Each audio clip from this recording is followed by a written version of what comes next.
You know, we also have a whole National Nuclear Security Administration, or at least we did. Now we don't have a whole one because of what Trump has decided to do to them. When that Russian drone smashed into the reactor shield at the Chernobyl nuclear site last week, one of the reasons we knew that was very bad, but it wasn't a radioactivity catastrophe, is because our own government, one of our own agencies in the federal government, the National Nuclear Security Administration, maintains sensors at the Chernobyl nuclear site to monitor in case anything goes wrong there. So when that Russian drone attack hit the Chernobyl reactor sarcophagus, one of the ways we were able to be sure that that didn't result in a catastrophic release of radioactivity is because we've got expert nuclear monitoring at that site. Here at home, the National Nuclear Security Administration maintains and refurbishes and ensures the safe and secure storage and transportation and maintenance of our nation's thousands of nuclear weapons. NNSA runs the National Nuclear Labs. They develop nuclear propulsion systems for our nuclear submarines.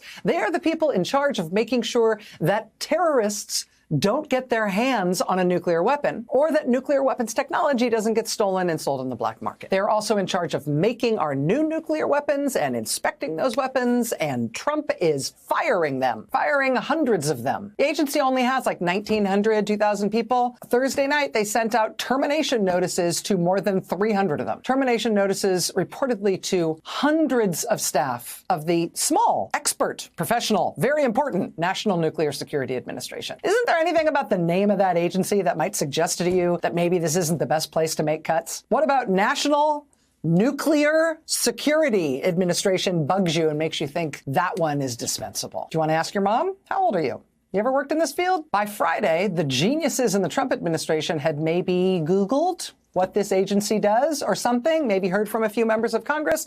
And so after sending out those termination notices on Thursday night, they tried on Friday to take it back. They tried to unfire the hundreds of people from the National Nuclear Security Administration that they had just fired the night before. But because, again, they're geniuses, they fired these people effective immediately and cut all of these people off from their work email and all their work computer systems and everything. And then a day later, when they decided, ooh, maybe we shouldn't have fired the National Nuclear Security Administration, they had no way to get in touch with all those people they had just fired to say, oops, sorry, please will you come back? This is the level of expertise and efficiency we're dealing with this new administration. Trump administration officials on Friday, quote, attempted to notify some employees who had been let go the day before that they are now due to be reinstated, but they struggled to find them because they did not have their new contact information. In an email sent to employees at the National Nuclear Security Administration, obtained by NBC News, officials wrote, quote, the termination letters for some NNSA employees are being rescinded, but we do